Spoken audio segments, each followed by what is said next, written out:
You were recently on a amazing historic trip last week with Governor Murphy down to Mexico. Can you give us a little recap of what that was like for you overall? It was really life-changing. It's hard to explain. So many intersections. I mean, New Jersey's such a tough place to do business. After a real tough year for me personally, I had two major losses in my family. I just feel like this year I've been a little not 100% after some of those losses. So I feel like the way people just, without any agenda, just open their hearts and were so welcoming that it was a healing. It was like a healing process, this trip. So very special trip. I feel energized, ready to continue the mission of helping Hispanic entrepreneurs in the state. And I just want to invite folks to join our fun mission because we're doing so many good things. It's just amazing when sometimes you almost feel like it's more appreciated from the lens of another country. When they found out about the programs and that they're free, people were so excited to test the waters here in New Jersey. And then this year, or this mission, no other mission, well, first of all, no other mission had anybody but Choose New Jersey as the organizer. This year, we were the co-organizer of the event or co-host of the event. And then we brought in some extra delegates that we would call, I don't know what the name is, maybe micro delegates. So they had a lower cost. They couldn't go all to the meetings, but they were welcome at some meetings. Added tremendous value because I remember being at a very prestigious law firm. The governor spoke, I spoke, Luis spoke, but then during the Q&A, many of our members who were not full delegates spoke, to the point the governor jokingly, opened his wallet to give them money because they were praising the small business environment, how the governor has been such a friend to the Hispanic business community. I mean, you can't do that if all you bring are executives from Merck and other large companies and don't bring small businesses. They would not have had that experience. So it was just so heartfelt to see. Number one, it's nice to hear you being complimented, even though the members are very appreciative, but it's nice when you hear them telling somebody else and you're kind of just a witness to that. So it was nice to be sitting in the law firm and them saying what a wonderful familia we have in New Jersey, to come join our familia. So that just filled my heart. So I'm feeling really good after the trip. It's wonderful. Is there anything specific that stands out? I mean, it's very much like Jersey in the sense that it's very relationship driven, very warm. You're hugging, you're giving a kiss on the cheek sometimes to men and women. Um, it's hard to explain the warmth that you receive when you're there and just the appreciation. And I'll tell you that they have a female president.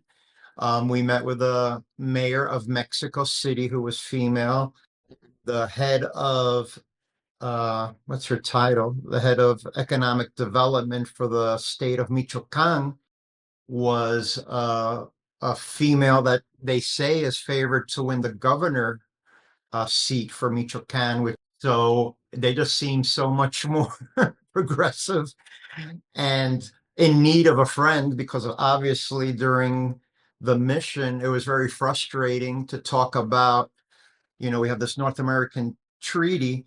So we're supposed to be one economy, Mexico, the United States, and Canada. But because of our president, he's not allowing us to enjoy what we should be doing to compete with China and other entities. So they're very appreciative that New Jersey came to talk business, and they want to talk to other states. It doesn't have to be the federal government if that's going to be a problem instead of a solution. Ironically, the president talks about economic and development, but he is impeding it by tariffs, by the relationship with Mexico, and by the ICE raids. So it's very disheartening to go somewhere that you could do good things together, but other people don't see that, especially your own president. So it's very frustrating.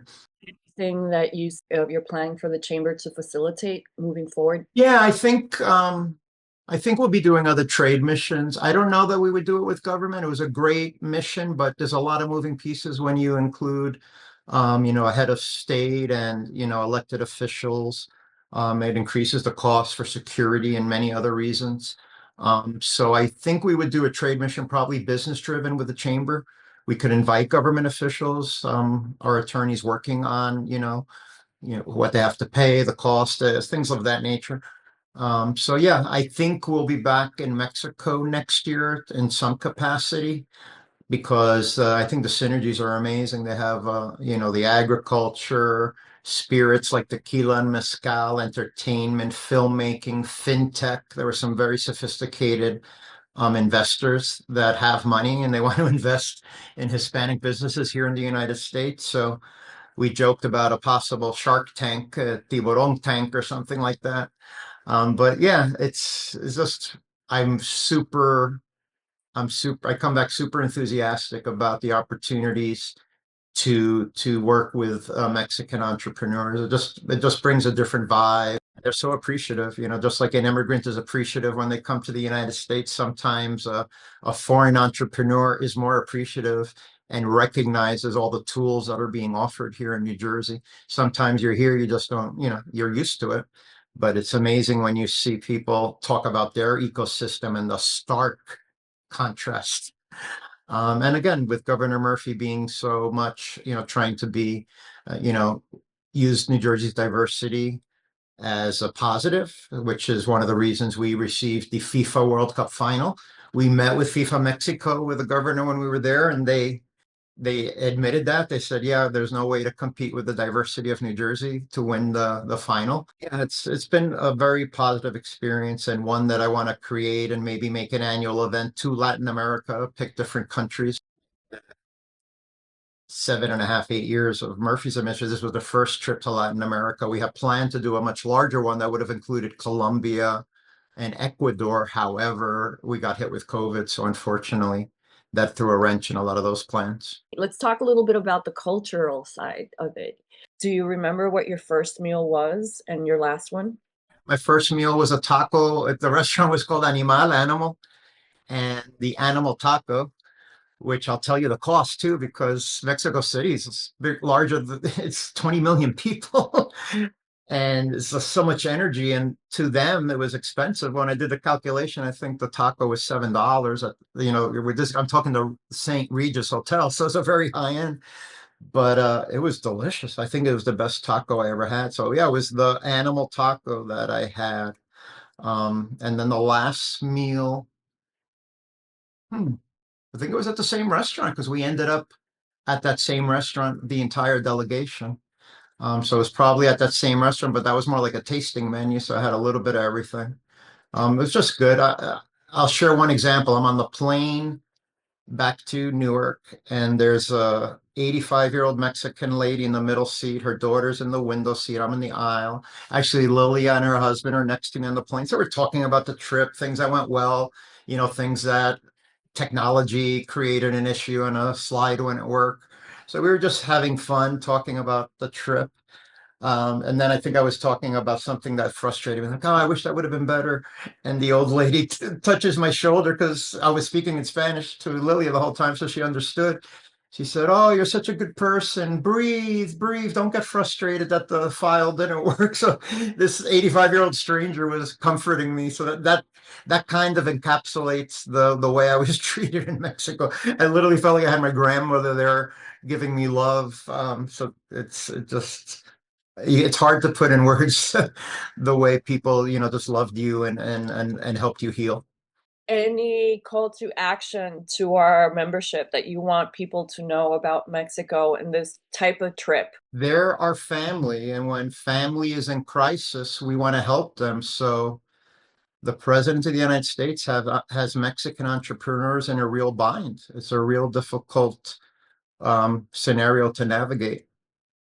So we gotta help our brothers and sisters in Latin America whenever we can, and it's an opportunity to improve your own business if you could have some sort of trade partners and technology. I mean, there's so many ways to partner on the world stage. As AI advances, the world becomes in a way smaller. So the more friends and partners you have worldwide, especially when you're on the same continent, I think it's a no-brainer. So we want to strengthen ties with Latin America, and the door is Mexico because it's right, it's right on our doorstep.